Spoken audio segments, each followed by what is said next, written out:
আল্লাহু আকবার। তাইলে কামরানের মোবাইল হইলো একটু একটা ভিডিও কর, সুন্দর করে দাঁড়ায় একটা ভিডিও। আল্লাহু আকবার।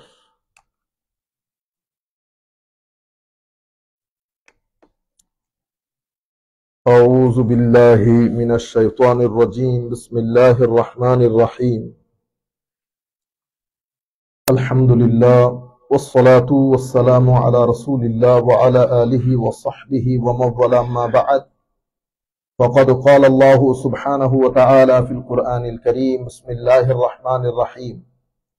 إن الله وملائكته يصلون على النبي يا أيها الذين آمنوا صلوا عليه وسلموا تسليما. اللهم صل على سيدنا محمد وعلى آل سيدنا محمد وبارك وسلم. الصلاة والسلام عليك سيدي يا رسول الله. সবাই পড়েন وعلى آلك وأصحابك سيدي يا حبيب الله. الصلاة والسلام عليك سيدي يا رحمة للعالمين وعلى آلك وأصحابك سيدي يا شفيع المذنبين. بسم الله الرحمن الرحيم. كلا إذا دكت الأرض دكا دكا وجاء ربك والملك صفا صفا وجيء يومئذ بجهنم يومئذ يتذكر الإنسان وأنى له الذكرى يقول يا ليتني قدمت لحياتي يقول يا ليتني قدمت لحياتي فيومئذ لا يعذب عذابه أحد ولا يوثق وثاقه أحد. يا أيتها النفس المطمئنة ارجعي إلى ربك راضية مرضية فادخلي في عبادي وادخلي جنتي. صدق الله مولانا العظيم. صدق الله مولانا العظيم وصدق رسوله النبي الحبيب الكريم ونحن على ذلك لمن الشاهدين والشاكرين. رب صل وسلم وبارك عليه. আমরা সূরা ফজর পড়ছিলাম। সূরা ফজরের শেষ অংশটুকু আজকে পড়ব। আমরা তার আগে আমাদের থার্সডেটা আজকেই করতে হচ্ছে। আমরা একটা ভুলক্রমে বুধবার মনে করে কালকে একটা প্রোগ্রাম নিয়ে ফেলেছি। তো হিসাব করে দেখলাম আজকে বৃহস্পতিবার পড়ে গেছে। তো আমরা চাচ্ছিলাম না যে আমাদের মাহফিলটা বন্ধ থাকুক। তো আমরা একটু ইয়াটা চেঞ্জ করে আজকে করে ফেলেছি। সূরা ফজরের শেষ কিছু অংশ, তার আগে যাওয়ার আগে আমরা ইতিপূর্বে পড়েছি আমাদের এক ভাই তার প্রশ্নের উপর ভিত্তি করে আমি কয়েকটা কথা বলে এরপরে ইনশাআল্লাহ আমরা আজকে গুরুত্বপূর্ণ একটা অংশ, বড় দারুণ একটা অংশ, এটা আমি রেখে দিয়েছি আজকের জন্য। এটা খুব জোক ও শোক নিয়ে পড়ব। মাল ও দৌলত, টাকা পয়সা, ইসলাম এটাকে কন্ডেম করে না। আমি হয়তো বুঝাইতে পারি নাই। আমি আপনার প্রশ্নের উত্তরটা এইভাবে দেই। জালালউদ্দিন রুমি রহমতুল্লাহ আলাই মস্তবি শরীফের মধ্যে উত্তরটা কত সুন্দর করে দিয়েছে। নৌকা পানি ছাড়া চলতে পারে না, নৌকা পানির উপর দিয়েই চলে। পানি না থাকলে বোট ফ্লো করতে পারে না। কিন্তু এই পানি যদি নৌকার উপরে উঠে যায়, হ্যাঁ, তাহলে তো নৌকা ডুবে যাবে, ঠিক না? তাহলে water is really important for boat. কিন্তু এটা যদি বা নৌকার ভিতরে বা জাহাজের ভিতরে ঢুকে যায় তাহলে তো খতরনাক। বাতাস, আমরা যখন ফ্লাইটে যাই কোথাও, তো বাতাস গুরুত্বপূর্ণ একটা অংশ। বাতাস ছাড়া তো ফ্লাইট চলতে পারবে না, ঠিক না? কিন্তু বাতাস যখন তার নির্দিষ্ট রেটের চেয়ে বেড়ে যায় তখন ঝাঁকুনি আরম্ভ হয়। আর এটা যদি আরো বেড়ে যায় তাইলে ফ্লাইট নিচে ভূপাতিত হয়, অ্যাক্সিডেন্ট হয়। তো তাকেও আমাদের জন্য অসম্ভব জরুরি। এক সাহাবী আমার নবীকে এসে বলতেছেন, ইয়া রাসূলুল্লাহ সাল্লাল্লাহু আলাইহি ওয়াসাল্লাম, হুজুর অমুকের অনেক টাকা, হি হ্যাজ মানি। হুজুর আমিও নামাজ পড়ি, সেও নামাজ পড়ে, কিন্তু সে একটা কাজ করতে পারে যেটা আমি করতে পারি না, হুজুর আমার টাকা নাই এই কারণে। কি দুঃখ করে বলতেছে, ইয়া রাসূলুল্লাহ ওই সাহাবী মানুষকে দান করে, তো আপনি তো বলছেন দানের মধ্যে সওয়াব বেশি, ইয়া রাসূলুল্লাহ এই সওয়াব থেকে তো আমি বঞ্চিত। তা আমরা তো নামাজের ক্ষেত্রে সমান, কিন্তু সদকার ক্ষেত্রে, ডোনেশনের ক্ষেত্রে সে তো he is far advance than me. তখন আমার নবী হেসে বলতেছেন, বেটা যালিকা ফাদলুল্লাহ ইউতিহি মান ইয়াশা, এটা আমার আল্লাহর অনুগ্রহ, আমার আল্লাহ যাকে ইচ্ছা দান করেন, তুমি মন খারাপ করিও না। তো অন্যান্য রিওয়ায়াতের মধ্যে আমি আপনাদেরকে আগেও বলেছিলাম না, এই যে নিয়ত, আপনার চাওয়া, আপনার ভিতরে তাড়প, একটা মানে আপনি ভিতর থেকে খুব ভালো করে চাচ্ছেন যে আমিও যদি পারতাম, তো আপনার সওয়াবটা হবে এটার কারণে। অনেক সময় যেই দেয় তার চেয়ে বেশি হয়ে যায় সওয়াব। কিয়ামতের ময়দানে কত মানুষ মাফ পেয়ে যাবে, যে সমস্ত কারণে মাফ পাবে সেই কারণগুলো পৃথিবীতে কোনো ব্যাপার না। আবার কিয়ামতের ময়দানে কত মানুষ আটকে যাবে, এমন এমন কাজে আটকাবে যেটা এই দুনিয়াতে কোনো ব্যাপারই না। রিওয়ায়াতের মধ্যে তো এমনও এসেছে, বাবুর্চি খানা পাকিয়েছে, কিছু বেঁচে গেছে, ওখান থেকে মালিককে না বলে সে বাসায় নিয়ে এসেছে। কিয়ামতে কিছু মানুষ এই কাজের জন্য আটকে যাবে। আবার কিছু মানুষ কত বড় বড় পাপ করে এক ব্যক্তিকে আমার আল্লাহ বলবেন, যা তোমাকে ক্ষমা করে দিলাম, ওরে বাপ রে বাপ আল্লাহ। আরেক ব্যক্তি দেখবে পুরো পাহাড় সম পরিমাণ সওয়াব, হলা এত সওয়াব। তো তুমি তোমার পরিবারের রুজি রোজগার কামাই করার জন্য, হালাল রোজগারের জন্য যে ঘাম ঝরিয়েছ, সোয়েটিং তোমার হয়েছে হালাল অর্জনের জন্য, খুব কঠিন, আমি শুধু তোমার এই ঘামের দিকে তাকিয়ে তোমাকে এই সওয়াব দান করেছি, হারামের দিকে তোমার হাত যায় নাই, হারামের দিকে তোমার হাত যায় নাই। ম্যাক্সিমাম মানুষ মাফ পেয়ে যাবে যারা ভদ্র। এই জন্য আমি এটার উপর বেশি জোর দেই, সফট হওয়া। আধা মানুষ মাফ পেয়ে যাবে এটার কারণে, ও পাগল ছাগল দিয়ে দে, মাফ করে দে। বেশি আটকে যাবে আমাদের মতো লোকগুলা, বেশি চালাক, বেশি জানে, বেশি খবরদারি। আল্লাহ আমাদের সবাইকে রক্ষা করুন।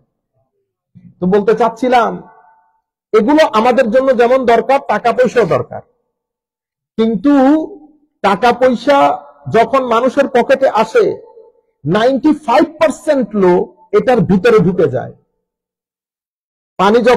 পানি এতদিন নিচে ছিল, এখন পানি এখানে ঢুকতে থাকে। নফসের বাজারে, নফসের বাগানে, কলবের বাগানে, রুহের বাগানে যখন এই মাল ও দৌলত ঢুকে, তার সামগ্রিক জীবনকে টাকাময় করে ফেলে। নামাজ, ফরজ নামাজ ছুড়ে যাচ্ছে, এবং আরো অনেক ভালো ভালো কাজ ছেড়ে দিচ্ছে, কোনো তাওয়াক্কা করছে না, লোভে পড়ে গেছে। এরপরে হালাল হারামের যে সীমা, সেটা লঙ্ঘন করতে শুরু করেছে। 95% মানুষ আমরা এরকমই। 5% মানুষ শুধুমাত্র তাদের ভিতরে এটা ইম্প্যাক্ট করে না। এরপরে টাকা পয়সা আসার পরে, টাকা পয়সা নিজের জন্য যখন খরচ করেছেন, অনেক সময় আমরা এই যে আপনি ঘরের জন্য বাজার করতেছেন, প্রত্যেক সেন্টের জন্য আল্লাহর দরবারে সৎকার সওয়াব আছে। এটা এমনি না, ফ্রি না, কোনো কিছু আমার আল্লাহ ফ্রি করে নাই, জিম্মাদারি। এটা প্রত্যেক জায়গায় আমি আমার মেয়েকে কোন একটা জিনিস কিনে দিয়েছে, এটার সওয়াবও পাবো আমি। বুঝতে পেরেছেন? তো এগুলো তো সওয়াব আছে, কিন্তু আমি আপনাদেরকে মূল কথা যেটা বোঝা যাচ্ছে, গ্রিডিনেস যখন চলে আসে, মানুষ যখন এটার ভিতরে ঢুকে যায়, অতিমাত্রায় দুনিয়াদার হয়ে যায়, তখন পানি আর নৌকার নিচে নাই, পানি তখন নৌকার উপরে উঠে গেছে।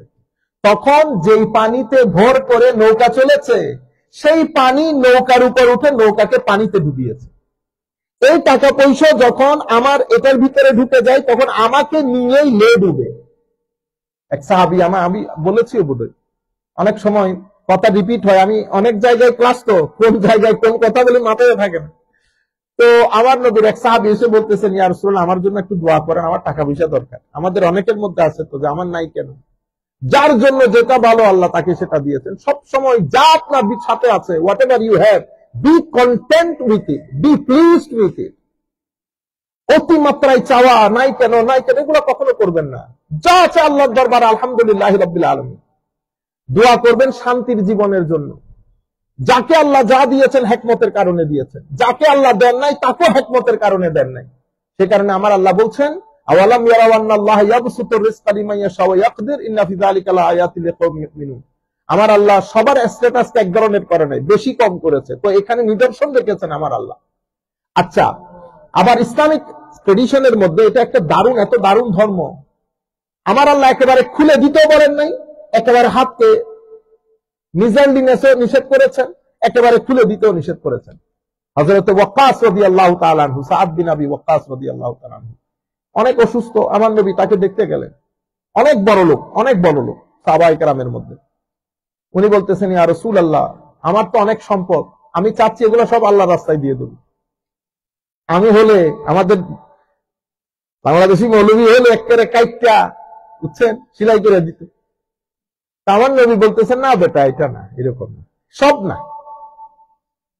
ইয়া রাসূলুল্লাহ, তাইলে আমি 2 ভাগ দিয়ে দেই, 3 ভাগ দিয়ে দেই? প্রথমে বলছি, ইয়া রাসূলুল্লাহ সাল্লাল্লাহু আলাইহি ওয়াসাল্লাম, আমি তাইলে একটা কাজ করি ইয়া রাসূলুল্লাহ, যদি পুরাটা না হয় তাইলে আমি আমার টোটাল সম্পদের অর্ধেক দিয়ে দেই। আমার নবী বলছে, না। ইয়া রাসূলুল্লাহ সাল্লাল্লাহু আলাইহি ওয়াসাল্লাম, তাইলে 3 ভাগের 1 ভাগ দিয়ে দেই? আমার নবী সাল্লাল্লাহু আলাইহি ওয়াসাল্লাম ইরশাদ করতেছেন, মানে এটা হচ্ছে আখেরি বটম লাইন, ইভেন এটাও বেশি। কেন?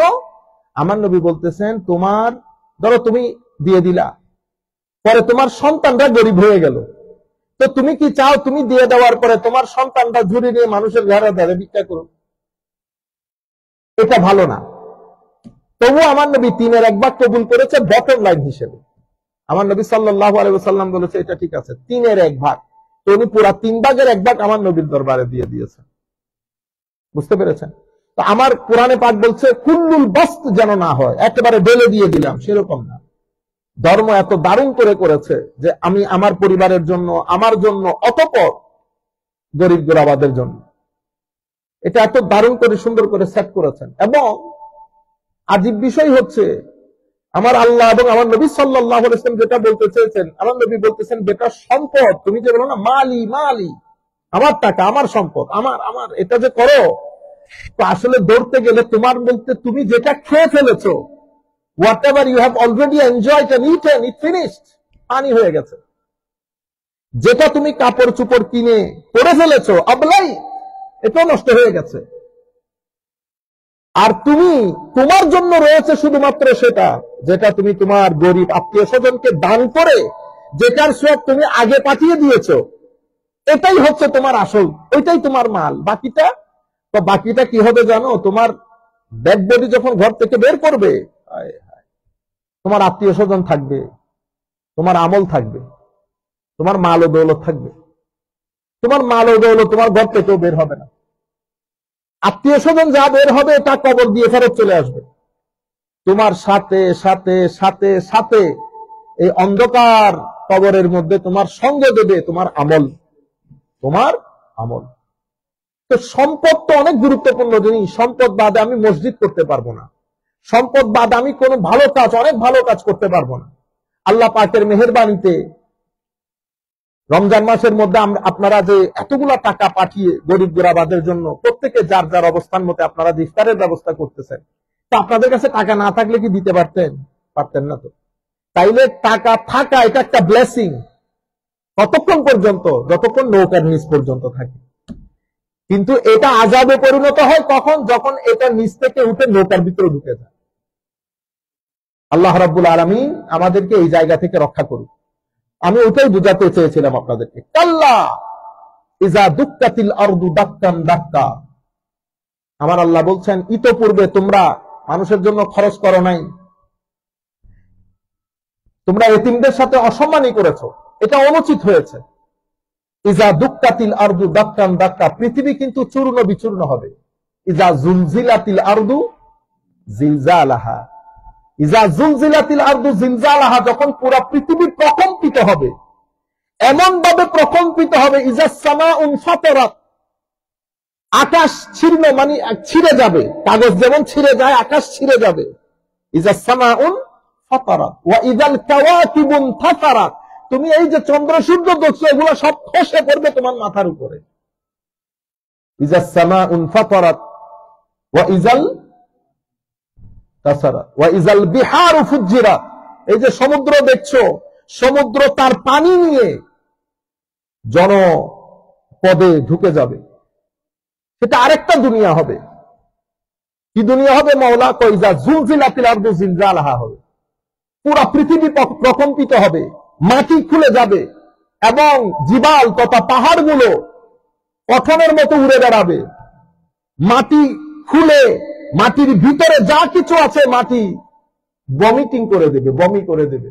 মাটির ভিতরে কি আছে? ডেড বডি আছে, আমাদের পূর্বপুরুষ, আত্মীয় স্বজন, আমরা সহ মাটি সব উপরে তুলে দেবে। ইজা দুক্কাতিল, আমার আল্লাহ বলছেন বেশি নাচানাচি করিও না।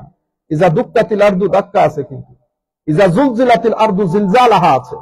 তো মানুষ, তো তুমি কিছুটা হলেও সজাগ হও, পাগল হয়ে যেও না এই দুনিয়ার জন্য। তখন ওয়াজাআল মালাক ওয়াজাআ রাব্বুকা ওয়াল মালাকু সাফফান সাফফা, যখন তোমাদের এখান থেকে নিয়ে কিসে যেন তোমাদেরকে সেই কিয়ামতের ময়দানে দাঁড় করিয়ে দেবে সেই দিন। ওয়াজাআ রাব্বুক, আমাদের পালনকর্তা, আমাদের আল্লাহ, যিনি আমাদেরকে পেলেছেন, আমাদের রব মালিক, উনিও আসবেন। ওয়াল মালাকু সাফফান সাফফা, ফেরেশতারাও সফ দর সফ, যেভাবে আমরা কাতারে কাতারে কাতারবন্দি হই, ফেরেশতারাও সেদিন কাতারবন্দি হবে। আমার আল্লাহ আসেন মানি সবসময় একটা জিনিস মাথায় রাখবেন, এটা দূর দূরান্ত থেকে অনেক মানুষ শুনে, বিদায় আমাদেরকে এই জিনিসটা বলা দরকার। ওয়াল মালাকু, আমরা যখন বলি ওয়াজাআ রাব্বুক, আমার আল্লাহ আসবেন, তো আল্লাহর আশা বান্দার আশা এক ধরনের না। আল্লাহর আশা বান্দার আশা এক ধরনের না। অর্থাৎ লিফাসলিল কাদা বাইনা খালকিহি, লিফাসলিল কাদা বাইনা খালকিহি, অর্থাৎ আল্লাহ রাব্বুল আলামিন কিয়ামতের ময়দানে আল্লাহ কাজা অর্থাৎ বিচার কার্য সম্পাদন করার জন্য আল্লাহর কোর্ট খুলবেন, আল্লাহর কোর্ট খুলবেন। যখন কোরআনে পাকের কোন আয়াত দিয়ে আল্লাহর আশা, আল্লাহর যাওয়া, আল্লাহর হাত, আল্লাহ উপর থেকে নিচে নামা, যখন এই আয়াতগুলো আসবে, এগুলাকে আমরা বলি আয়াতে মুতাশাবিহাত। আয়াতে মুতাশাবিহাত, একটা আয়াত হচ্ছে আয়াতে মুহকামাত। মুহকামাত গুলা শব্দের দিক থেকে পরিষ্কার, কোনো অসুবিধা নাই। মুতাশাবিহাত গুলো অর্থের দিক থেকে অস্পষ্ট। যে কিছু সংখ্যক আয়াতে আল্লাহর শারীরিক অবয়ব বুঝায়, যেগুলো আল্লাহর শারীরিক অবয়ব বুঝায় সেগুলাতে উলামায়ে কেরাম সেই দিকে যান না। কেন? কারণ শরীর, আল্লাহর শরীর, এটা আল্লাহর সাথে যায় না, আল্লাহর সাথে যায় না। আমার আল্লাহর শরীর হওয়া থেকে পবিত্র, সময় থেকে পবিত্র, টাইম এবং স্পেস থেকে পবিত্র। কেন? আমি জাস্ট অনেক দূর দূরান্ত থেকে অনেক মানুষ শুনে, সেই জন্য আমি যারা উলামায়ে কেরাম শুনছেন তাদেরকে বলবো যে আমরা টাইমকে আরবিতে বলি জামান, প্লেসকে আরবিতে বলি মাকান। তাইলে আজ-জামানু ওয়াল মাকানু ইনদাল উলামা ওয়াল ফালাসিফা, দার্শনিকদের দৃষ্টিতে এবং উলামায়ে কেরামের দৃষ্টিতে জামান এবং মাকান কাকে বলে, এটা যদি আপনারা বুঝেন তাহলে বুঝতে পারবেন আমরা কেন বলি আল্লাহ রাব্বুল আলামিন বিয়ন্ড টাইম এন্ড স্পেস। আমি যদি একেবারে সময়, যেহেতু এখানে সংক্ষিপ্ত, আমি যদি শুধু সময়টা বলি, তো সময় কাকে বলে? উলামা মুতাকাল্লিমিন যারা আমাদের উলামায়ে কেরাম, ওনারা একটা ডেফিনিশন দিয়েছেন, দার্শনিকরা একটা ডেফিনিশন দিয়েছেন। দার্শনিকরা যে ডেফিনিশনটা দিয়েছেন সেটা হচ্ছে হারাকাতুল আফলাক, মানে সৌর জগতে চন্দ্র সূর্যের কি হওয়া, পরিবর্তন হওয়া, এদের নাড়াচাড়া, এটার মাধ্যমে আমরা এটার মাধ্যমে কি ঠিক করি, টাইম ঠিক করি। তাইলে হারাকাতুল আফলাক অর্থাৎ সৌরজগৎ, তো সৌরজগতের তো একটা শুরু আছে।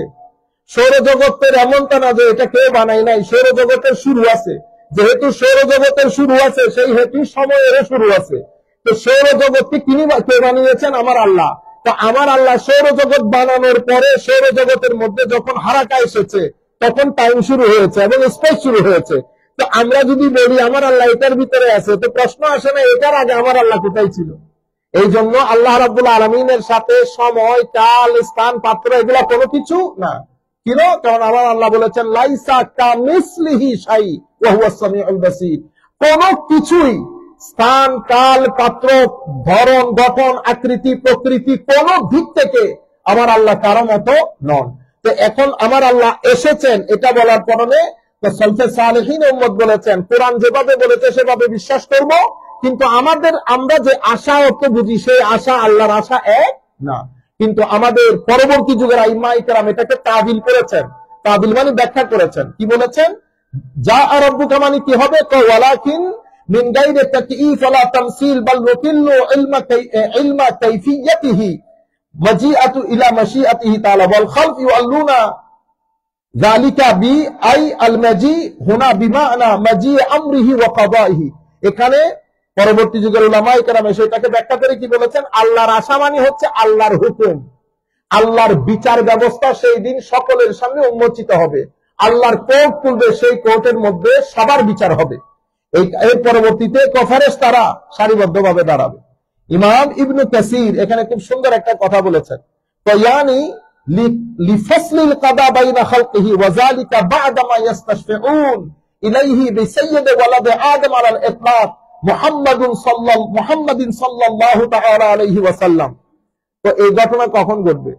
তো কিয়ামতের ময়দানে যখন ভয়াবহতা দেখা দিবে, তখন সমস্ত মানুষ মিলে প্রথমে হযরত আদম আলাইহিস সালামের কাছে যাবে। ওয়াজা রাব্বুকা ওয়াল মালাকু, আল্লাহর কোর্ট কখন খুলবে? তো এটা আমার নবীর শাফাআতের পরে খুলবেন। শাইখ ইবনে কাসির বলছেন কেন? তো প্রথমে তো মানুষ পাগল হয়ে যাবে, কোথায় আসলাম, এত ভয়াবহতা, এত ভয়াবহতা, কোথায় মা, কোথায় ছেলে, কোথায় চাচা, কোথায় জ্যাঠা, কোথায় বন্ধু? কোরআনে পাক বলছে ইয়াউমা ইয়াফিরুল মারউ মিন আখি, কিয়ামতের ময়দান। তো সেই দিনে প্রত্যেক মানুষ স্বামী স্ত্রী থেকে, স্ত্রী স্বামী থেকে, ভাই বোন থেকে, ভাই ভাই থেকে পলায়নপর হবে, কেউ কাউকে পরিচয় দিতে চাইবে না। ইল্লা শুধুমাত্র মুত্তাকিন যারা আল্লাহর বন্ধু আছে, যাদেরকে আমরা ওলিউল্লাহ বলি, সেই দিন তারা পলায়ন করবে না, বরং তারা তাদের লোকজনগুলোকে খুঁজবে কোথায় কোথায় আছে। আপনারা বুঝতে পেরেছেন? অথচ সমস্ত সম্পর্কগুলো পাগলের মতো ছোটাছুটি করবে। রিওয়ায়াতের মধ্যে আসছে আমার নবী বলতেছেন প্রথমে আদমের কাছে যাবে, আদম আলাইহিস সালাম বলবে না এটার জন্য আমি না। তখন আদম আলাইহিস সালাম হায়া করবে যে আল্লাহ যদি বলেন যে আদম আমি নিষেধ করেছিলাম জান্নাতের মধ্যে ওই ফল না খাওয়ার জন্য, তুমি তো এই ফলটা খেয়েছো, তো আমার জবাব কি হবে? এগুলা হচ্ছে আম্বিয়ায়ে কেরামের কি নম্রতা, ভদ্রতা, আব্দিয়ত, এটাকে বলে শানে আব্দিয়ত। কখনো আম্বিয়ায়ে কেরাম সম্পর্কে কথা বললে এমনি এমনি কিচিবেন না। আম্বিয়ায়ে কেরাম, আউলিয়ায়ে কেরাম, সাহাবায়ে কেরাম, আহলে বাইত রাসূল, এগুলো বড় মাকামের লোক। আম্বিয়ায়ে কেরাম তো অসম্ভব বড় মাকামের লোক। এদের সব ব্যাপারে যখন কথা বলবেন অসম্ভব ভদ্রতা, নম্রতা নিয়ে কথা বলবেন। তো হযরতে আদম আলাইহিস সালাম না বলার পরে রিওয়ায়াতের মধ্যে এসেছে এরপর ইব্রাহিম আলাইহিস সালাম, মুসা আলাইহিস সালাম, ঈসা আলাইহিস সালাম, সকলের পরে সবাই আমার নবীর দরবারে আসবে। আমার নবীর দরবারে আমার নবী বলবেন হ্যাঁ এই কাজ আমার, এই কাজ আমার। আমার নবী বলবেন কিয়ামতে, আমার নবী নিজেই বলতেছেন আনা খতীব, আমি কিয়ামতের ময়দানে কুল কায়নাতের পক্ষ থেকে আমার নবীর কোর্টে প্রথম বক্তব্য দেব। খতীব, আপনারা বলেন না মসজিদের খতীব খুতবা দেয়, তো বক্তব্য দেয়, সেই জন্য খতীব। আনা খতীব, আমার নবী বলছেন ইজা আনসাতু, কুল কায়নাতের মধ্যে যখন চুপচাপ হয়ে যাবে সবাই, সেই দিন on behalf of the whole humanity আমি আমার নবীর আল্লাহর দরবারে প্রথম বক্তব্য দেব। আমি ওয়ানা মুবাশশির, আমি প্রথম কুল কায়নাতকে সুসংবাদ দিব যখন তারা নিরাশ হয়ে যাবে। আল্লাহুম্মা সাল্লি আলা সাইয়্যিদিনা মুহাম্মাদিন ওয়া আলা আলি সাইয়্যিদিনা মুহাম্মাদিন ওয়া বারিক ওয়া সাল্লিম। আমি মানুষকে যেখানে যেখানে ফেরেশতারা আমার উম্মতকে ধরবে, আমি প্রত্যেক জায়গায় গিয়ে আমার উম্মতকে ছাড়িয়ে নেব। I will release them. আপনারা বুঝতে পেরেছেন? এগুলো আমার নবীর। ইমাম ইবনে কাসির বলছে আমার নবী যখন বলবে আমি এটার জন্য, তখন আমার নবী সিজদা দিবে আল্লাহর দরবারে। হায় হায় হায়, আমার নবী সিজদায় পড়ে থাকবেন। আমার আল্লাহ বলবেন ইরফা রাসাক, হাবিব মাথা তুলেন, ইসফা শাফাআত করেন, তুশাফা শাফাআত কবুল করা হবে, শাফাআত করেন, শাফাআত কবুল করা হবে। আসা আইয়াবআসাকা রাব্বুকা মাকামান মাহমুদা। সেই দিন কিয়ামতের ময়দানে আমার আল্লাহর শান অনুযায়ী ডান পাশ বাম পাশটা আমাদেরকে বোঝানোর জন্য বলেছে, কারণ বান্দাদের সাথে কথা বলতেছে। আমার আল্লাহর ডান পাশে আমার আল্লাহর কোনো পাশ নাই, কখনো মাথায় আনবেন না, জাস্ট আমাদেরকে বোঝানোর জন্য। আমার আল্লাহ আমার নবীর জন্য একটা সিংহাসন সাজাবেন, মাকামে মাহমুদ নাম দিয়েছেন আমার আল্লাহ নিজে, অসম্ভব প্রশংসিত চেয়ার। সেই চেয়ারের মধ্যে আমার নবীকে বসানো হবে, সেই চেয়ারের মধ্যে আমার নবীকে বসানো হবে। আমার নবী শাফাআতের দরজা উন্মোচন করবেন। আমার নবীর শাফাআতের দরজা উন্মোচন করার পরে অন্যান্য আম্বিয়ায়ে কেরাম, আউলিয়ায়ে কেরাম, মা বাবা, হাফেজ সন্তান, আলেম, এবং যেই সন্তান দুনিয়াতে আসার পরে সাথে সাথে মারা গেছে, প্রত্যেক ব্যক্তি শাফাআত করা শুরু করবে। আমার নবীর উম্মতের সেই আলেম, যে আলেম কোরআন শরীফ হেফজ করেছে, কোরআন শরীফের হালালকে হালাল জেনেছে, হারামকে হারাম জেনেছে, আল্লাহর মানসা মতো জীবন অতিবাহিত করেছে, সেই ব্যক্তিও দাঁড়াবে তার পরিবারের। আমার নবী, আমার এখন ঠিক মনে পড়ছে না 12 জন না 14 জনের কথা এসেছে, এমন ব্যক্তির ব্যাপারে শাফাআতের অনুমতি দেওয়া হবে যাদের উপর জাহান্নাম ওয়াজিব হয়ে গেছে। সেই ব্যক্তি আলেম হাফেজ জাহান্নাম থেকে জান্নাতে নিয়ে যাবে পরিবার পরিজনকে। আপনারা বুঝতে পেরেছেন? এই আন্দাজে আমার আল্লাহ ওয়াজা রাব্বুকা ওয়াল মালাকু সাফফান সাফফা, সেদিন কোর্টের মধ্যে এরপরে কোরআন শাফাআত করবে। আপনি কোরআন পড়েছেন, রাতে উঠে কোরআন পড়েছেন, দিনে কোরআন পড়েছেন। আমি এই জন্য বলি কোরআনকে মহব্বত করেন, কোরআনকে ঘরের মধ্যে ফেলে রাখিয়েন না। কোরআন জিন্দা কিতাব, কোরআন অনেক মহব্বত করে। আমি গ্যারান্টির সাথে আপনাদেরকে বলছি, মন খারাপ হয়ে গেছে না, কোরআনকে সিনার ভিতরে ধরে রাখেন, পড়া আসে না কোরআনের দিকে চেয়ে থাকেন। কোরআন, আপনি কোরআনকে কখনো বুবা মনে করবেন না। আমার নবী বলছেন রুব্বা কারিল কোরআন ওয়াল কোরআন ইয়ালআনুহু, কিছু কারীকে কোরআন লানত দেয়, কিছু কারী মানে পড়নেওয়ালা তিলাওয়াতকারীকে কোরআন খুব লানত দেয়। কোরআন বড় আজীব জিনিস। যত কোরআন, আমি দূর দূরান্ত থেকে আমাদের যে সমস্ত উলামায়ে কেরাম শুনছেন, বিনয়ের সাথে বলবো প্রত্যেক দিনের একটা নির্দিষ্ট সময় তাফসীরের কিতাব পড়েন। কোরআনের ভিতরে ঢুকতে চান, কোরআনের ভিতরে ঢুকলে কোরআন অনেক দরজা জানালা খুলে দেয়। আপনি আয়াত থেকে এমন এমন কথা বলতে পারবেন যেই কথা উলামায়ে কেরাম স্বপ্নেও কল্পনা করবে না। এগুলো কিতাবের মধ্যে পাওয়া যায় না। কারণ আপনিও জানেন, আমরাও জানি, এলম অর্জন করার জন্য, জ্ঞান অর্জন করার জন্য জাহেরি আসবাব তিনটা, বাতিনি আসবাব তিনটা। জাহেরি আসবাব হচ্ছে আমার আকল, আমাদের পঞ্চ ইন্দ্রিয় এবং আমার নবীর পক্ষ থেকে আনিত বিধান, এগুলো আমাদের জ্ঞান অর্জনের মাধ্যম, এটা জাহেরি। আর একটা বাতিনি জ্ঞান অর্জনের মাধ্যম আছে, সেটাকে আমরা কাশফ বলি। কি বলি? বাতিনি জ্ঞান অর্জনের মাধ্যম হচ্ছে নফস, রূহ এবং কলব, এগুলো হচ্ছে বাতিনি জ্ঞান অর্জনের মাধ্যম। জাহেরি জ্ঞানকে আমরা জাহেরি, কেউ মুহাদ্দিস, কেউ মুফতি, কেউ মুফাসসির। বাতিনি জ্ঞানের মধ্যে কাশফ, ইলহাম এবং ইলমে লদুন্নি, কাশফ, ইলহাম এবং ইলমে লদুন্নি। জাহেরি জ্ঞানের জন্য বই লাগে, বাতিনি জ্ঞানের জন্য বই লাগে না। সিনার মধ্যে আমার আল্লাহ ঢেলে দেন, সিনার ভিতরে আমার আল্লাহ ঢেলে দেন। তো আমার আল্লাহ যখন ঢেলে দেন, তো মানুষ 20 বছরে যেটা করেছে সেটা এক নাইটে আপনার সিনার ভিতরে এসে গেছে। তখন আপনি যখন কথা বলবেন, লাখো উলামা আপনার দিকে তাকিয়ে থাকবে, লাখো উলামা আপনার দিকে তাকিয়ে থাকবে। রাতের বেলা যখন কিতাব খুলবে, কিতাবের মধ্যে আপনার কথাগুলো পাবে না, কিতাবের মধ্যে আপনার কথাগুলো পাওয়া যাবে না। দুনিয়া কথা বলবে এক ধরনের, আপনি কথা বলবেন আরেক ধরনের। দুনিয়ার কথা মানুষ শুনবে না, আপনার কথা যুবকের অন্তরের মধ্যে আগুন চলে যাবে, আগুন ধরে যাবে। কেন? যখন আপনার ইলমের সাথে সিজদা, ইশক, মুহাব্বত, ভদ্রতা সবকিছু একসাথে হয়ে যায়, তখন আমার আল্লাহ সিনার ভিতরে নিজে জ্ঞান দান করেন। সেই কারণে বড় আলেমদের সাথে আমরা অনেক লেখাপড়া করার পরেও বড় আলেমদের সাথে হয় না। আপনার বক্তব্য দিয়ে ফিতনা কখনো হবে না যদি সিজদার মাধ্যমে এলম আসে। রয়ে গেল এমনি এলম, এই এলম অনেকের কাছে ছিল, ফিতনাও কম হয় না। কিন্তু আলেমে রব্বানি, আগের যুগের আলেমরা কখনো ফিতনা হয়েছে? হয় না। সম্মানিত উপস্থিতি, তো আমার নবী সাল্লাল্লাহু আলাইহি ওয়াসাল্লাম শাফাআতের দরজা উন্মোচন করার পরে কোরআনও শাফাআত করবে। কিছুদিন, 2 দিন পরে রোজা শুরু হবে, রোজাও সুপারিশ করবে, রোজাও সুপারিশ করবে। এবং আমার যে সমস্ত মারা বোনেরা সন্তান হওয়ার সাথে সাথে একদিনের মাথায়, 1 ঘন্টার মাথায় দুনিয়া থেকে চলে গেছে, আপনাদের খারাপ লেগেছে, খারাপ লাগাটাই স্বাভাবিক। সেই সন্তানও আপনার আল্লাহর দরবারে আপনার জন্য সুপারিশ করবে। সেদিন দুনিয়া উল্টে যাবে, সেদিন দুনিয়া উল্টে যাবে। আল্লাহ রাব্বুল আলামিন আমাদের সবাইকে সম্মানের জিন্দেগি দান করুন এবং আমাদের মা বাবা, ভাই বোন, আত্মীয় স্বজন, ভাই বন্ধু নিয়ে যেন আমরা একসাথে থাকতে পারি, সেই তৌফিক আল্লাহ আমাদেরকে দান করুন। সম্মানিত উপস্থিতি, এরপরে আমি আর কথা না বাড়াই। ওয়াজিআ ইয়াওমাইযিন বিজাহান্নাম ইয়াওমাইযিন ইয়াতাযাক্কারুল ইনসানু ওয়া আন্না লাহু যিকরা, সেদিন জাহান্নামও আসবে, জাহান্নামকেও হাজির করা হবে। ইয়াওমাইযিন ইয়াতাযাক্কারুল ইনসানু ওয়া আন্না লাহু যিকরা, তখন আপনি উপদেশ হাসিল করে কোনো লাভ নাই, উপদেশের চিন্তা করেও কোনো লাভ নাই, উপদেশ তখন কোনো কাজে আসবে না, কারণ সেটা রেজাল্টের সময়, সেদিন পিছনে আসারও কোনো সুযোগ নাই।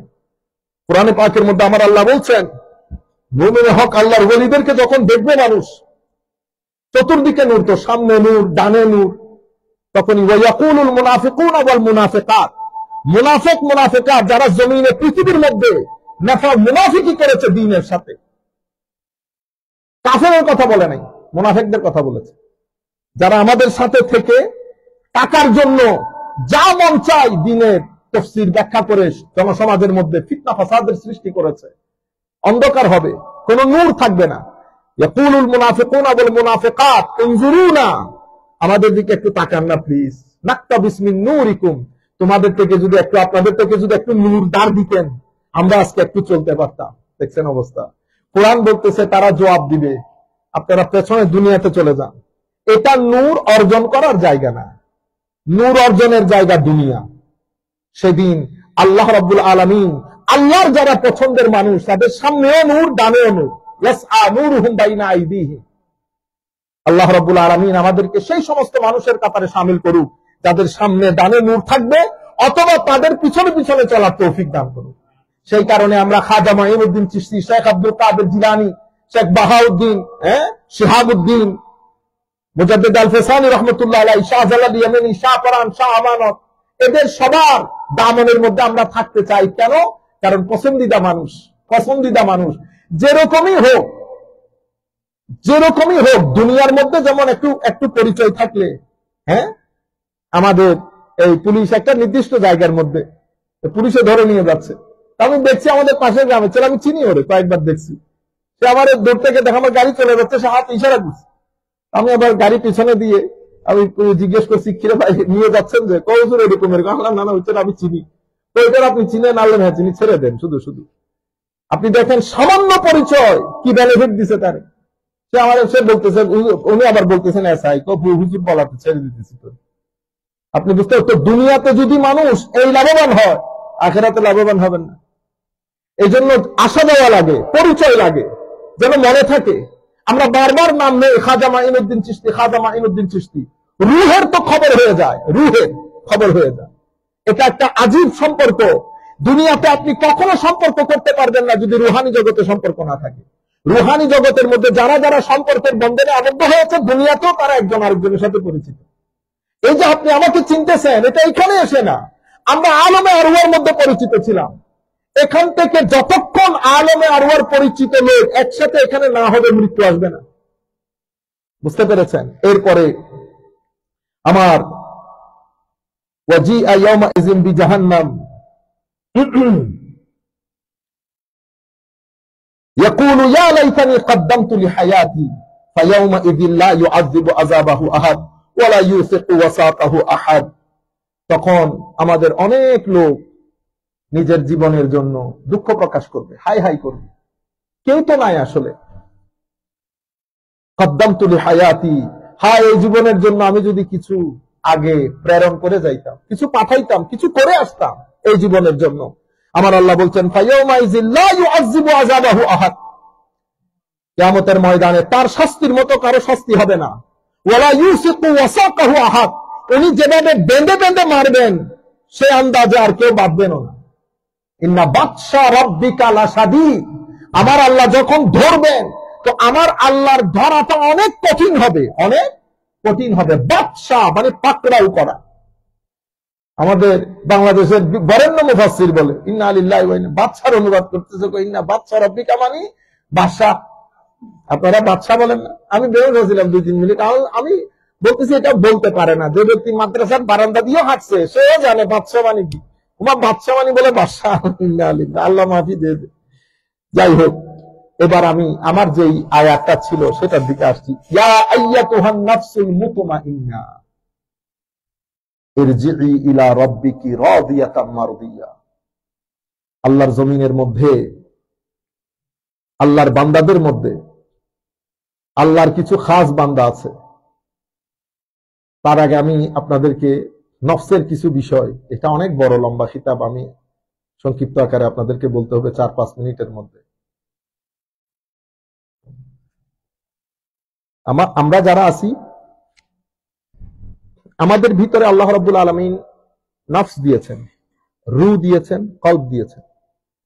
অনেক উলামায়ে কেরাম বলেন যে তিনটা আসলে এক জিনিসের নাম, তিনটা আসলে এক জিনিসের নাম, এটা তিন জিনিস না। আবার অনেকে বলেছেন না, জিনিস একটা কিন্তু এটার ইউজ ডিফারেন্ট। আমাদের দুনিয়াবী জিন্দেগি তো আমরা একটা জিনিস 3-4 জায়গায় 3-4 ধরনের করে ইউজ করি।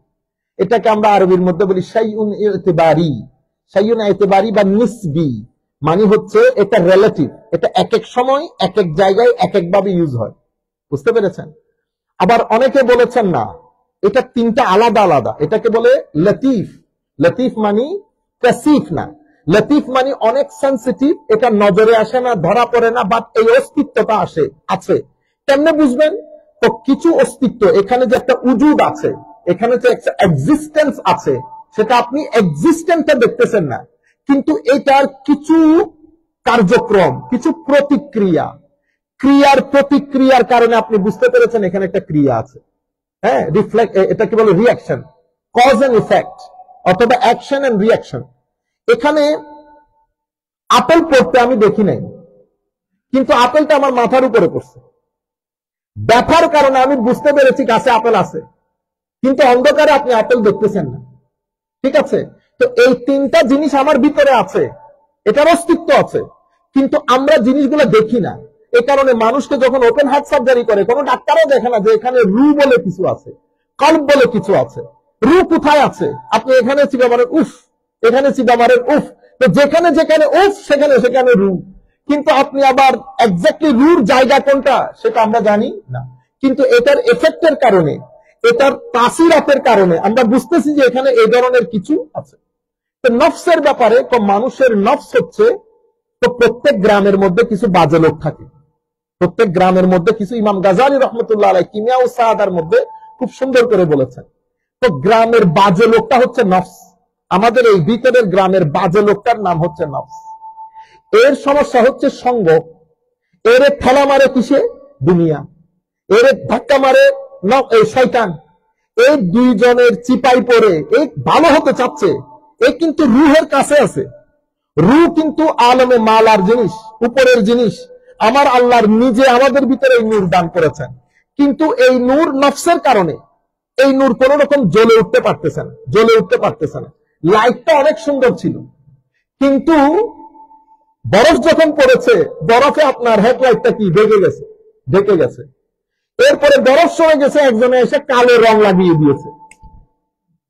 কালো রঙের কারণে দুনিয়ার কোন মানুষ বুঝবে আপনার লাইট এত পাওয়ারফুল। যখন আরেক ভদ্রলোক এসে খাস নিয়ম অ্যাপ্লাই করে যখন কালো দাগটা সরিয়ে দিয়েছে, সাঁ করে লাইট না দিলে তো এখন চোখে দেখাও যাচ্ছে না, চোখ অন্ধকার হয়ে যাচ্ছে। এটা লাইট, ওইটা রু। কালো দাগ লাগিয়ে দিয়েছে কিসে? নফসে। আমার নবী বলেছেন, ইজা আজনাবা, যখন তুমি একটা গুনাহ করো, তো তোমাদের ভিতরে নুক্তাতুন সওদা, একটা কালো দাগ লেগে যায়। সেই কালো দাগটা লাগতে পুরো নফসের বর্তনের ভিতরে পুরো একটা কালো হয়ে যায়, এনভেলপড হয়ে যায়। তো যখন এনভেলপড হয়ে যায়, কাল্লা বাল রানা আলা কুলুবিহিম, কোরআন শরীফ বলতেছে, দীর্ঘদিন লোহা বাইরে রাখার কারণে যেমন জং লেগে যায়, জং লাগার পরে এই লোহাকে যখন আপনি পিটিয়ে মিটিয়ে জিনিসপত্র দিয়ে চকচক করে, তো জং যেমন লেগে যায়, তো নফসের মধ্যে জং লেগে যায়। জং লেগে যাওয়ার কারণে রু ওই নফসের সাথে থেকে রু ভদ্র মানুষ। রু কি? ভদ্র মানুষ। অতিমাত্র অভদ্রতা যখন সমাজের মধ্যে হয়, ভদ্র মানুষগুলো আর কথা বলে না। বুঝতে পেরেছেন? তো ভিতরে এই ঘটনাগুলা ঘটে। তখন নফস গুলা মানুষকে শুধুমাত্র দুনিয়ার দিকে পুশ করে, এটা কর। কোরআন এই জায়গার মধ্যে নফসকে নাম দিয়েছে নফসুল আম্মারা, মানে আল আম্মারাতু বিসু। তখন নফস আপনাকে পুশ করে খারাপ কাজের দিকে। এরপরে আপনি যদি এটা করতে থাকেন তো বরবাদ, দুনিয়া বরবাদ, আখিরাতও বরবাদ। কিন্তু আমরা যখন ওযু করি, আমরা যখন নামাজে আসি, আমরা যখন মায়ের চেহারা দেখি, আমি যখন আমার মার সাথে বসি, আমি যখন আলেমের সুহবতে বসি, আমি যখন কোন আল্লাহ ওয়ালার সুহবতে বসি, তখন ওই নফসের মধ্যে ওই জংয়ের উপরে বাড়ি লাগলে নফস একটু পরিষ্কার হয়। যখন আমি এটা ক্যারি অন করি, তো একটা পর্যায়ে আস্তে আস্তে নফসের জংগুলা আস্তে আস্তে সরতে থাকলে এক পর্যায়ে নফস একটু উপরে উঠে নফসের লাওয়ামা হয়ে যায়। লাওয়ামা মানে নফস তখন বুঝতে পারে আমি আইমানের রং ট্র্যাক। তখন নফস নিজেকে কার্স করে। আপনি দেখবেন তখন আপনার ভিতরে একটা ফিলিংস কাজ করে। আপনি নামাজ পড়তে না পারলে খারাপ লাগে, আপনি কোনো কারোর সাথে একটু রং বিহেভ করলে খারাপ লাগে। এই যে আপনার ভিতরে খারাপ লাগা জাগ্রত হয়েছে, আপনার নফস আর আম্মারার পজিশনে না, এটা লাওয়ামার পজিশনে চলে এসেছে। এটাকে বলে কার্সিং নফস। লাওয়ামা যখন আপনি ক্যারি অন করেন, এখন কোরআনের তিলাওয়াত, নাত, কেরাত, এরপরে আপনি উমরা করে আসলেন, লাওয়ামার পজিশন থেকে এটা মুলহেমার পজিশনে চলে যায়। মুলহেমার পজিশনে যখন চলে যায়, নফস পরিপূর্ণ পরিবর্তন, তখন আপনি বলেন কিরে ভাই, আপনি তো একেবারে ছেলেটা তো আর আগের মতো নাই দেখি। এখন নফস নিজেই আপনাকে মসজিদের দিকে পুশ করে, একেবারে অপোজিট, একেবারে অপোজিট। নফস নিজে আপনাকে বলে দান করো, নফস নিজে আপনাকে বলবে মক্কা শরীফ চলো, মদিনা, আমাকে ওখানে নিয়ে চলো, আমার ভালো লাগতেছে না এখানে। এই যে ডিপ্রেশন মুক্ত হয়ে যান। ডিপ্রেসড কখন হন? যখন আপনি নফসকে, নফস এটা চাচ্ছে, নফসকে আপনি এটা দিচ্ছেন না, আপনি রুহের আওয়াজ বন্ধ করে দিয়েছেন, তখন আপনি ডিপ্রেসড। যখন আপনি নফসের কথা শুনে মক্কা শরীফ, মদিনা শরীফ এর নিয়ে নিয়ে ঘুরবেন, মানুষকে দিবেন, মানুষের সাথে ভদ্র আচরণ করবেন, তখন নফস এবং রুহ একসাথে হয়ে যায় কলমের বর্তনে। তখন নফস রুহের সংস্পর্শে এসে নফস আপলিফট হতে শুরু করে, আপলিফট হতে শুরু করে। তখন রুহের খাস একটা তাওয়াজ্জু নফসের ভিতরে গিয়ে পড়ে।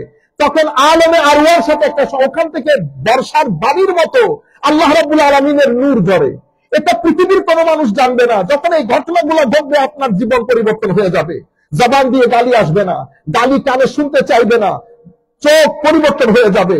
আপনার নামাজের প্রতি, তিলাওয়াতের প্রতি, মানুষকে দেওয়ার প্রতি, ভদ্রতার প্রতি আপনার খাস একটা মহব্বত, আল্লাহর প্রতি, রসুলের প্রতি, জীবনের এই পরিবর্তন যখন নফসে মুলহেমাতে চলে যায়, তো মানুষের জীবনে একটা আমূল পরিবর্তন সাধিত হয়। নফস মুলহেমার পরে এবার নফস কোথায় চলে যায়? কারণ এবার এর পরবর্তীতে নফসে মুতমাইন্না হয়ে যায়। নফসে মুতমাইন্না মানে নফস আল্লাহর উপর খুশি। এই যে ইতমিনান, এই যে পিস, কামনেস নফসের ভিতরে চলে এসেছে, এটা কেন? বিযিকরিল্লাহ, আলা বিযিকরিল্লাহি তাতমাইন্নুল কুলুব। তো নফস তখন ইতমিনান হয়ে যায়, একেবারে 100% পিসফুল হয়ে যায় নফস। তখন আল্লাহ সন্তুষ্ট ওই ব্যক্তির উপর, উনিও আল্লাহর উপর সন্তুষ্ট, ওনার কোনো কমপ্লেইন নাই। সবর বলেন, তাকওয়া বলেন, ইখলাস বলেন, সবকিছু ওনার ভিতরে ওনার এবিলিটি অনুযায়ী আল্লাহ দান করেন। তখন ওই নফসকে নফসে মুতমাইনা, এরপরে নফস আরো সামনে যায় রাদিয়া। রাদিয়া মানে আল্লাহ রাব্বুল আলামিন তাকে যে অবস্থায় রাখে না কেন সন্তুষ্ট, কোনো কমপ্লেইন নাই। আইয়ুব 33 বছর, 34 বছরের অসুস্থতা, শেষ পর্যন্ত পোকা পড়েছে গায়ে। হায় হায়, তো পোকাটা নিচে পড়ে গেলে এটা তুললে আবার গায়ে রেখে দিতেন।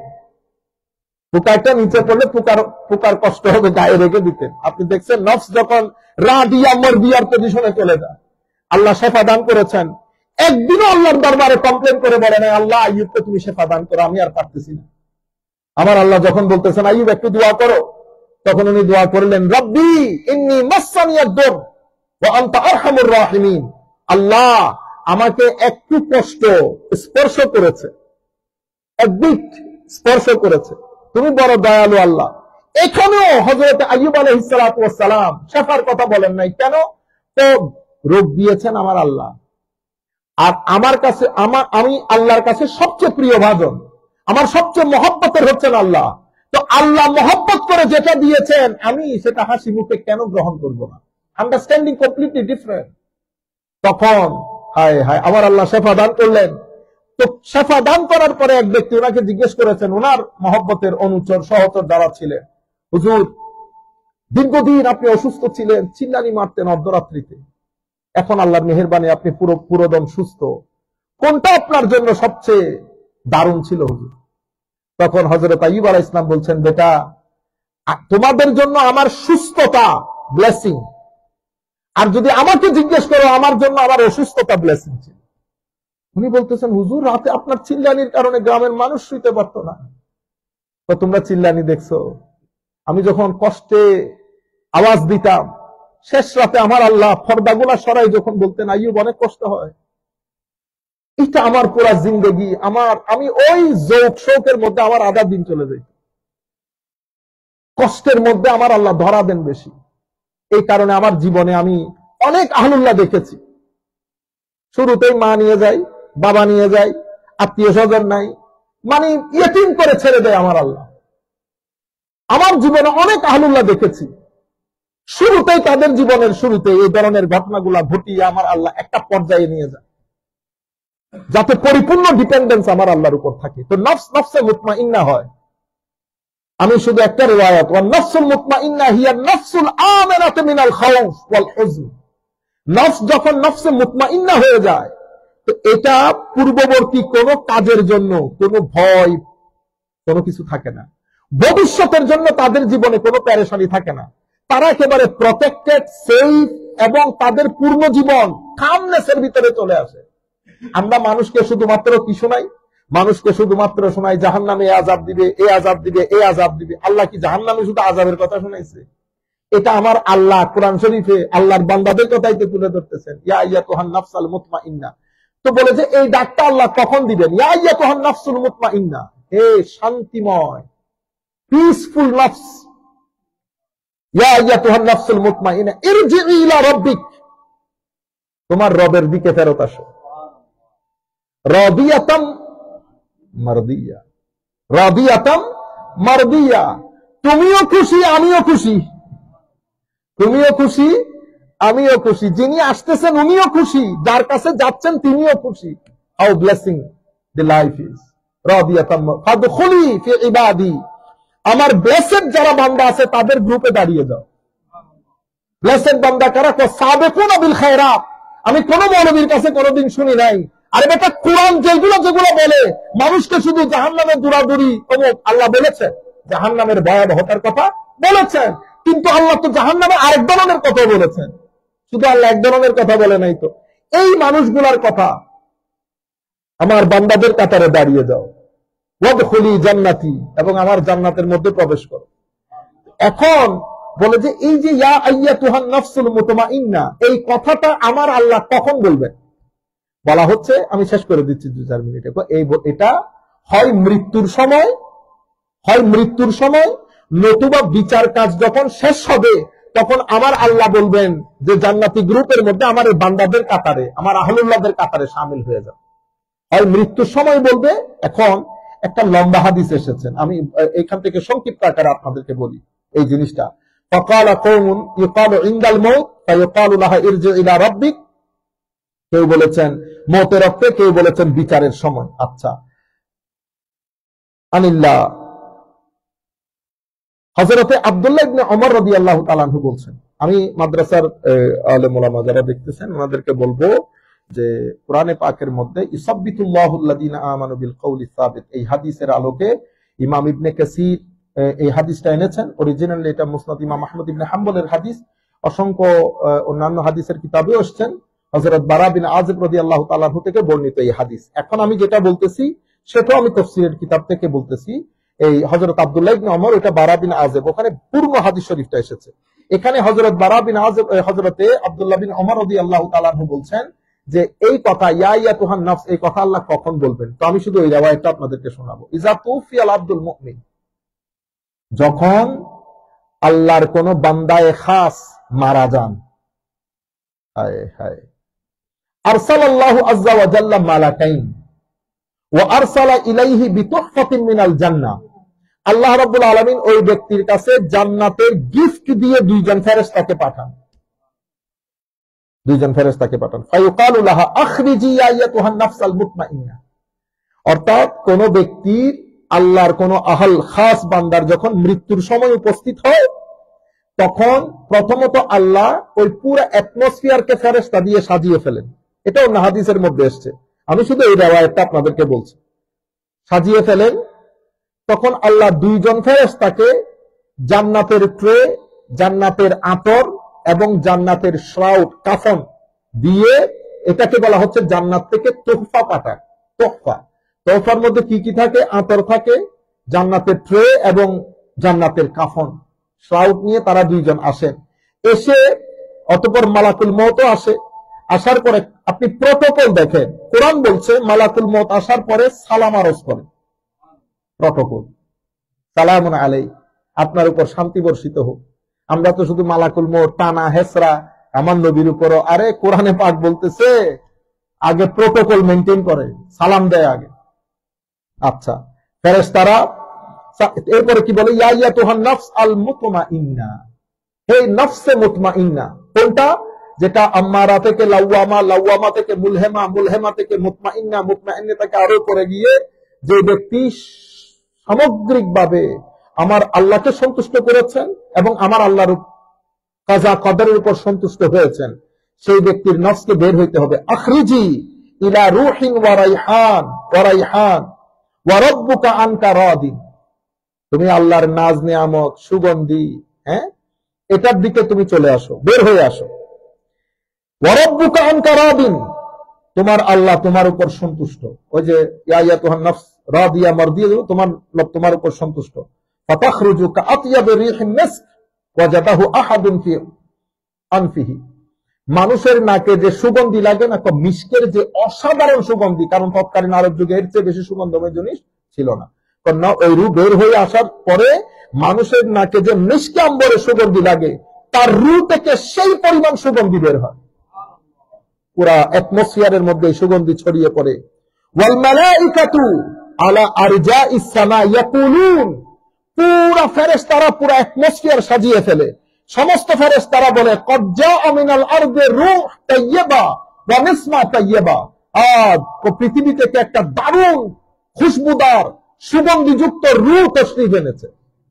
কি প্রটোকল আল্লাহ মেইনটেইন করতেছে দেখেন। এর পরবর্তীতে ফালা তামুরু বিবাবিন ইল্লা ফাতাহা লাহা ওয়া লা ইয়ামলিকু ইল্লা সাল্লা ওয়া লা বিমালাকিন ইল্লা সাল্লা আলাইহা, যখন ফেরেশতারা তার রূহ নিয়ে জুলুস সহকারে উপরের দিকে উঠতে থাকে, প্রত্যেক ফেরেশতারা সম্মানের সাথে আসমানের দরজা খুলে দেন এবং ওয়ালা বিমালাকিন ইল্লা সাল্লা আলাইহা, এবং ফেরেশতারা যখনই যে ফেরেশতার পাশ দিয়ে গেটের মধ্যে তো ফেরেশতারা দাঁড়িয়ে থাকে, প্রত্যেক ফেরেশতা তার জন্য আল্লাহর দরবারে দোয়া করে, তাকে সেলুট করে। আমরা এখানে তো কান্নাকাটি করতেছি, ঠিক না? আল্লাহ রাব্বুল আলামিন কি প্রটোকল মেইনটেইন করেছেন। এর পরবর্তীতে ওয়ালা বিমালাকিন হাত্তা ইউতা বিহার রহমান ফাতাসজুদ, সে পরে আমার আল্লাহর কোর্টে, আল্লাহর দরবারে নিয়ে যাওয়া হয় আল্লাহর বান্দাকে। হায় হায়, এই ধরনের মৃত্যু যদি আমাদের আল্লাহ যদি এই ধরনের নিয়ামত আমাদেরকে দান করেন, তা আল্লাহ আমরা আজকে চলে যাইতে কোনো অসুবিধা আছে? আমি তো বলতেছি আল্লাহ এই ধরনের নিয়ামত যদি আপনি আমাদেরকে দেন, যখন মন চাই উঠাই দেন, আমরা হাসি মুখে চলে যাব। সুবহানাল্লাহ। ফাতাসজুদু, আল্লাহর কোর্টে যখন বান্দাকে প্রেরণ করা হবে, কারণ আশিক মাশুক তো দুইজন দুইজনকে মহব্বত করে। ইন্নাল্লাহা ইউহিব্বুত তাওয়াবিনা ওয়া ইউহিব্বুল মুতাতাহহিরিন, আমি এদেরকে ভালোবাসি, এরাও আমাদেরকে ভালোবাসে। তো ভালোবাসার মানুষ, একজন আশিক একজন মাশুক, তখন ওই রূহ আল্লাহর দরবারে গিয়ে সিজদায় লুটে পড়ে। ফাতাসজুদু, দেখছেন ওখানেও সিজদা। সুম্মা ইউকালু লিমিকাইল ইযহাব বিহাযিহি ফাজআলহা মা আনফুসিল মুমিনিন, তাকে তার আমলনামাগুলো আমার ইল্লিয়িনের মধ্যে, আমার এক্সিলেন্ট যারা বান্দা সাবিকুনা বিল খায়রাত, তার আমলনামা ওখানে লিখে, অন্য হাদিসের riwayat অনুযায়ী তার নফসকে, রূহকে তার কবরের মধ্যে ফেরত দেওয়া হয়।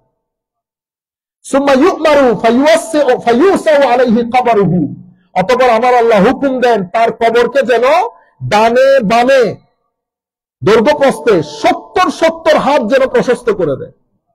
70 জিরাআন ওয়া 70 জিরাতুলুহু, অর্থাৎ দৈর্ঘ্য এবং প্রস্থে যেন 70 গজ আল্লাহ যেন তারা যেন বাড়িয়ে দেয়, এবং তার কবরের ভিতরে যেন রাইহান সুগন্ধির ব্যবস্থা করে দেয়।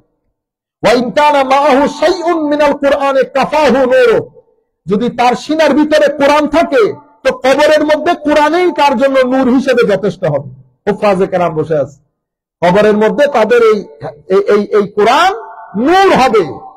আজকে হয়তো তারা জীর্ণশীর্ণ, ফাইন্যান্সিয়াল সমস্যা, কত কিছু জীর্ণশীর্ণ, তো চোখ বন্ধ করার পরে তারা সর্দার হবে, তখন নূরের জন্য তাদেরকে দরবারে যাইতে হবে।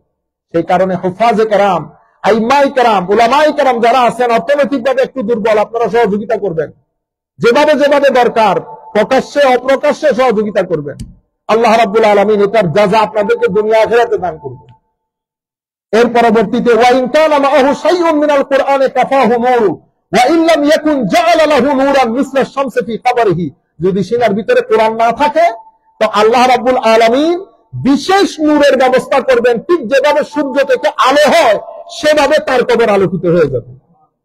ওয়া ইয়াকুনু, এবং হায় হায় তাকে নতুন দুলার মতো করে কবরে শোয়ানো হবে। কি প্রটোকল আল্লাহ দিচ্ছেন দেখেন। ইয়ানামু ফালা ইউকিযুহু ইল্লা আহাব্বা আহলিহি ইলাইহি, নতুন দুলার যে প্রটোকল, সেই প্রটোকল আল্লাহ কবরের মধ্যে ব্যবস্থা করবেন। এদেরকে বলা হচ্ছে আইয়াতুহান নাফসুল মুতমাইন্না। এটা আয়াত পড়ার পরে আয়াত কার উপর নাজিল হয়েছে এটা নিয়ে অনেক ইখতিলাফ। হযরত আবু বকর সিদ্দিক রাদিয়াল্লাহু তাআলা আনহু কেউ কেউ বলেছেন যে এই আয়াত নাজিল হয়েছে উসমান ইবনে আফফানের জন্য, কেউ কেউ বলেছেন হযরত হামজা বিন আব্দুল মুত্তালিবের জন্য। সাহাবায়ে কেরাম সবাই এটার মধ্যে সবাই ইনভলভ আলহামদুলিল্লাহ। তো আমার নবী সাল্লাল্লাহু আলাইহি ওয়াসাল্লামকে হযরত আবু বকর সিদ্দিক রাদিয়াল্লাহু তাআলা আনহু বলেছেন, ইয়া রাসূলুল্লাহ, এটা তো দারুণ জিনিস, ইয়া আইয়াতুহান নাফসুল মুতমাইন্না।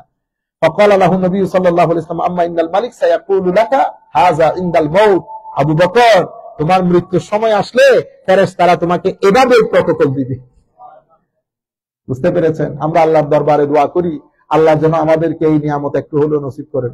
আমরা তো ছোট ছোট গরিব শরীফ মানুষ, আমাদেরকে অতটুকু না দিলেও মোটামুটি একটু একটু করে দিলে হয়ে যায়। হ্যাঁ, আল্লাহর দয়া, আল্লাহর অনুগ্রহ। তো আল্লাহ যদি দিতে চান কেউ তো বাধা দেওয়ার নাই। হ্যাঁ, আমরা গরিব শরীফ হলেও, পাপি তাপি আসামি হলেও শেষ বিকালে এসে আমরা তো আমার আল্লাহকে মহব্বত করতেছি, নামাজ দোয়া পড়তেছি, মসজিদে আসতেছি। মহব্বত না থাকলে তার মসজিদে আসতাম না, ঠিক আছে? তো অনেক সময় নিয়ত ইদার উদার হয়ে যায়। হ্যাঁ, নিয়ত ইদার উদার হয়ে যায়, তো দুনিয়াদার হয়ে যায়। কিন্তু মহব্বত করি এটাতে কোনো সন্দেহ নাই, আমার আল্লাহকে আমরা মহব্বত করি এটাতে কোনো সন্দেহ নাই।